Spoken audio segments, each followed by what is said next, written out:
বন্ধুরা আসসালামু আলাইকুম। আবারও চলে আসলাম নতুন আরেকটা ভিডিও নিয়ে। বন্ধুরা, বেলাবেলি ছাড়া ফুলকো ফুলকো রুটি কিভাবে তৈরি করে সেই রেসিপি নিয়ে আসছি তোমাদের মাঝে। আশা করি রেসিপিটা ভালো লাগবে। তো প্রথমেই বলবো, কেউ স্কিপ না করে সম্পূর্ণ ভিডিও দেখার অনুরোধ রইল। আর নতুন বন্ধুদেরকে বলবো, যারা এখনো চ্যানেলটা সাবস্ক্রাইব করো নাই, প্লিজ সাবস্ক্রাইব করে চ্যানেলের পাশে থাকবে। আর নিত্য নতুন ভিডিও পেতে বেল আইকনটা প্রেস করে রাখবে। তো চলো, প্রথমে এখানে আমি নিব 1 কাপ ময়দা। আমার লাগবে শুধু ময়দা। তো ময়দা নিয়েছি, আর এখানে দিব আমি লবণ। আপনারা চাইলে এখানে আটা দিয়েও করতে পারেন, বা ময়দা আটার পরিমাণটা বাড়িয়েও নিতে পারেন। তো লবণ দিয়ে দিলাম। এখানে আমি এখন অল্প অল্প পানি দিয়ে দেব। আর আমি এখানে 1 কাপ ময়দায় আমি 1 কাপ পানি দেব এই ব্যাটারটা তৈরি করার জন্য। আর পানিটা ঠান্ডা হলে অসুবিধে নেই, মানে নর্মাল টেম্পারেচার পানি ওইটা। তো বন্ধুরা, এখন আমি ভালো করে মিক্স করে নেব।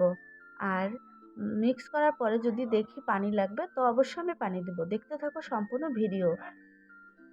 তো দেশ এবং দেশের বাইরে থেকে যারা এই মুহূর্তে ভিডিওটা দেখছেন, সবাইকে অসংখ্য ধন্যবাদ। আর এই ব্যাটারটা একটু সময় সময় লাগিয়ে, মানে ধৈর্য সহকারে ব্যাটারটা গোলাতে হবে।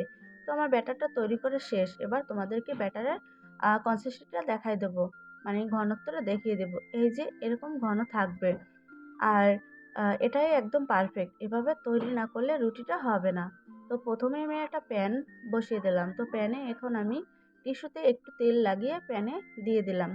তো এখানে আমি এখন দিয়ে দেবো 2 চামচ সেই পাতলা ব্যাটার রুটি তৈরি করার জন্য।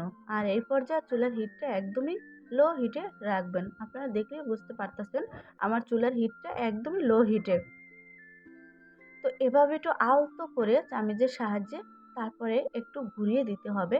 একদম মানে ডাবিয়ে দেওয়া যাবে না ঘুরানোটা, তাহলে কিন্তু একটা দাগ হয়ে যাবে রুটিতে। এভাবে আমার মতো করে দিবেন। আর অবশ্যই এখানে 2 চামচই দিতে হবে। এর চেয়ে বেশি দিতে গেলে কিন্তু রুটিটা অনেক মোটা হয়ে যাবে। তো দেখো, আমি এখন রুটিটা উল্টে দেব। তো যে যেখান থেকে ভিডিওটা দেখছেন, ভিডিওটা সম্পূর্ণ দেখার অনুরোধ রইল। আপনাদের ভিডিও দেখে সুন্দর একটা কমেন্ট করবেন, আর লাইক শেয়ার সাবস্ক্রাইব করে দেবেন যদি ভিডিওটা ভালো লাগে। আপনাদের একটা লাইক, একটা কমেন্ট, একটা সাবস্ক্রাইবে আমাদের ভিডিও বানাতে অনুপ্রেরণা যোগায় বন্ধুরা। তো দেখো, অলরেডি কিন্তু ফুলে যাচ্ছে। এখানে এই রুটি বানাতে কোনো রকম তেল লাগে না। সকালে অনেক আপুরা মানে অনেক আপুরা না বেলাবেলি ঝামেলা করতে চায় না। আমরা সহজেই খুঁজি যে সহজ করে কি তৈরি করা যায়। সেই জন্য এরকম রুটি তৈরি করে নেওয়া যায়। আর এই রুটিটা অনেকক্ষণ থাকে, শক্ত হয় না। তো আমি দেখো উল্টে দিলাম। অলরেডি রুটির মতো মানে কালার চলে আসছে। এখন দেখবা শুধু ফুলে, আর কিভাবে ফুলে সেটা শুধু দেখবা। তো আমি যেভাবে এই ব্যাটারের ঘনত্বটা তৈরি করেছি, মানে ঘনত্বটা যেভাবে মানে বানিয়েছি ওইভাবে তোমরা করবা। তো দেখো, রুটির একদম কালার চলে আসছে। আর এখন লো হিটে রেখেই কিন্তু এই রুটিটা ভেজে নিতে হবে। তো দেখো ফুলে গেছে কিন্তু অলরেডি, কত বড় হয়েছে ফুলে দেখো। বন্ধুরা, এই চুলার হিটটা কোনোভাবে বাড়ানো যাবে না, লো হিটে ভাজতে হবে। তো দেখো কতটা ফুলছে।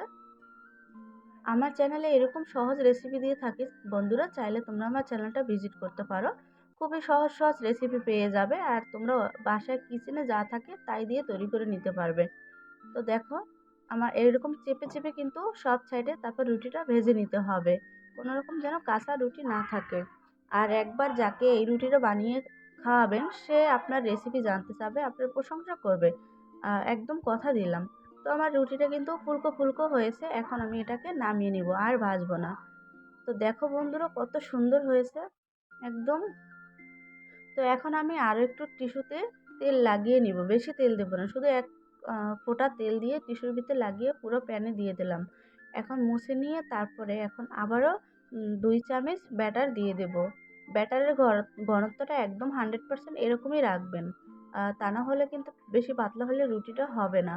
তো আমি এখানে কিন্তু 2 চামচ দিয়ে দিলাম। এখন একটু আমি ঘুরিয়ে ঘুরিয়ে দেবো। এখানে চামচ দিয়ে 2 রকম করে দেখালাম। চামচ দিয়ে একটু ঘুরিয়ে দিতে পারেন বা এভাবে দিতে পারেন। তো দেখো, এই রুটিটাও প্রায় হয়ে গেছে। এখন একটু উল্টে দেব। তো কাগজের মতো কিন্তু একদম নরম, এপাশ ওপাশ দেখা যাচ্ছে, তোমরা তো দেখলে বুঝতে পারতেছো। এই হেলদি রুটি আম চাইলে তোমরা সকালে, বিকেলে এবং বাচ্চাদের টিফিনেও দিতে পারো, বা দুপুরে অনেকজনে আছে ভাতের পরিবর্তে রুটি খায়, তাদেরকেও ঝটপট দিতে পারো এই রুটিটা তৈরি করে। দেখো ফুলে কত বড় হয়ে যাচ্ছে, তোমাদের সামনেই দেখিয়ে দিচ্ছি। দেখো বন্ধুরা কতটা ফুলছে। তো এভাবে তোমরাও বাসায় তৈরি করবা, আর তোমরা ঝটপট সময় বাঁচিয়ে এই নাস্তাটা তৈরি করে নিবা। তো দেখো কত সুন্দর ফুলছে। আমার ইচ্ছে করে আমি তোমাদেরকে এখন সবগুলোই দেখাই ভেজে ভেজে, কিন্তু ভিডিওটা অনেক বড় হয়ে যাবে, তাই আমি এত বড় ভিডিও করব না। তোমরা বুঝে নিবা, আর দেখে তো বুঝতে পারতাছো যে আমি কিভাবে তৈরি করলাম, এভাবে তৈরি করবা। তো আমার কিন্তু উল্টে দিলাম, রুটির একটা সুন্দর কালার চলে আসছে। এভাবে চেপে চেপে তারপর ফুলিয়ে তারপরে এটাকে তুলে নেব। এই রুটিটা সব কিছুর সাথে খাওয়া যায়, যেমন মাংস, আলু ভাজি, সব দিয়ে। তো এটাকে আমি নামিয়ে নিলাম। দেখো বন্ধুরা আমার রুটিটা কিন্তু তৈরি করা শেষ। এবার তোমাদেরকে দেখিয়ে দিব যে কতটা সফট এই রুটিটা আর কতটাই সুন্দর। তো দেখলেই বুঝতে পারবা, একটা খেলে দুইটা খেলে মন ভরবে না কারোই। তো একটু তোমাদেরকে, গরম তো ধরা যায় না, তো একটু ছিঁড়ে দেখাবো নিচ থেকে একটা নিয়ে, ঠান্ডা যেগুলো ওগুলো। দেখো বন্ধুরা এখন মানে এটা ঠান্ডা হয়ে গেছে গিয়ে, ফুলা ভাবটা কমে গেছে। দেখো কতটা সুন্দর। তো সবাই ভালো থাকবে, সুস্থ থাকবে, দেখা হবে নেক্সট কোনো ভিডিও নিয়ে। চোখ রাখো আমার চ্যানেলের উপরে। যদি আমার রেসিপিটা তোমাদের কাছে ভালো লাগে অবশ্যই বন্ধুরা সবার সাথে শেয়ার করে দিবে, ফ্রেন্ড অ্যান্ড ফ্যামিলিদের সাথে। তো দেখো একদম নরম টিস্যুর মতো। তো সবাই ভালো থাকেন। আরও একটা রুটি দেখিয়ে দিলাম, দেখো সব সেম একদম ফুলে গেছে। বন্ধুরা সময়ের কিন্তু অনেক মূল্য, তোমরা চাইলে এরকম করে বানিয়ে নিতে পারো। তো সবাই ভালো থাকবে, সুস্থ থাকবে, আল্লাহ হাফেজ।